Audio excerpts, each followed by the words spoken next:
जब आप रात के आसमान में अनगिनत तारे देखते हैं तो मन में सवाल उठता है, ये सब कहां से आया? ये ब्रह्मांड जिसमें हमारी पृथ्वी एक कण भर है, कैसे बना? हमारे पूर्वजों ने इन रहस्यों को देवताओं की कहानियों से समझा, लेकिन आज हमारे पास विज्ञान की कहानी है, ब्रह्मांड की असली शुरुआत की। तो चलिए कल्पना और ज्ञान की टाइम मशीन में बैठकर 13.8 अरब साल पीछे चलते हैं, उस पल में जब सब कुछ शुरू हुआ था।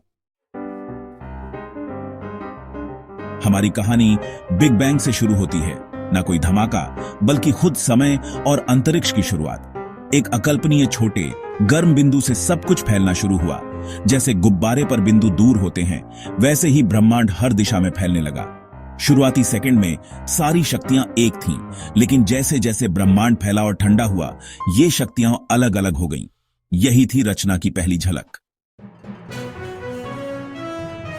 बिग बैंग के बाद पहली सेकंड में ऊर्जा से कण और एंटी कण बनते मिटते रहे। एक ब्रह्मांडीय खेल। एक छोटी सी असमानता के कारण थोड़ा सा पदार्थ बच गया। यही आगे चलकर सितारों, ग्रहों और हमारे अस्तित्व की वजह बना।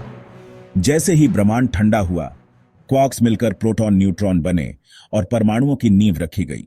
लेकिन रोशनी अब भी फंसी हुई थी। कुछ ही मिनटों में ब्रह्मांड का तापमान गिरा और प्रोटॉन, न्यूट्रॉन मिलकर पहले हल्के तत्वों के नाभिक बने, हाइड्रोजन, हीलियम और थोड़ा लिथियम। यह प्रक्रिया, जिसे न्यूक्लियोसिंथेसिस कहते हैं, बस कुछ मिनट चली।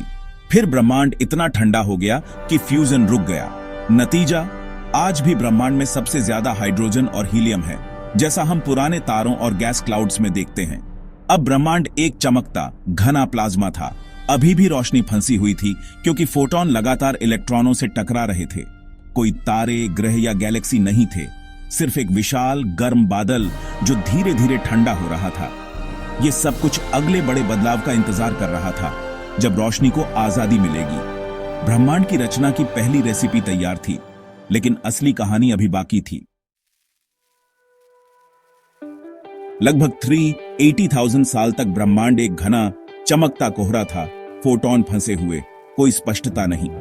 फिर तापमान इतना गिरा कि इलेक्ट्रॉन और नाभिक मिलकर न्यूट्रल एटम्स बना सके। इसे रिकॉम्बिनेशन कहते हैं। अचानक रोशनी को आजादी मिल गई। फोटॉन बिना रुकावट के ब्रह्मांड में फैलने लगे।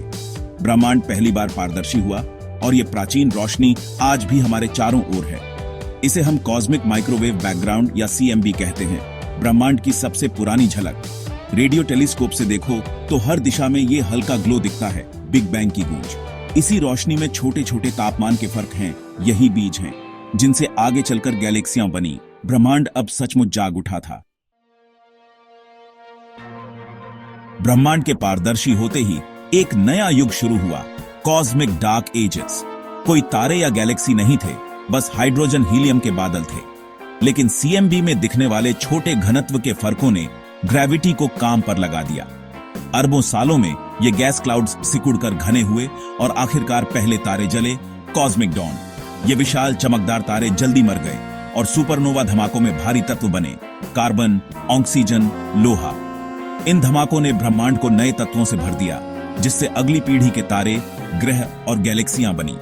छोटे छोटे तारा समूह मिलकर गैलेक्सियां बने और टकराकर बड़ी गैलेक्सियां बनी, जैसे हमारी मिल्की वे। अब ब्रह्मांड एक जटिल चमकदार गैलेक्सियों का जाल था, जीवन के लिए मंच तैयार। 9 अरब साल बाद मिल्की वे के एक कोने में एक गैस और धूल का बादल सिकुड़ा, हमारा सूरज बना। उसके चारों ओर बची धूल और गैस से ग्रह बने। इनमें से एक था पृथ्वी, सही दूरी पर, जीवन के लिए उपयुक्त। शुरू में पृथ्वी उबलती, बमबारी से भरी थी, लेकिन धीरे धीरे ठंडी होकर महासागर बने।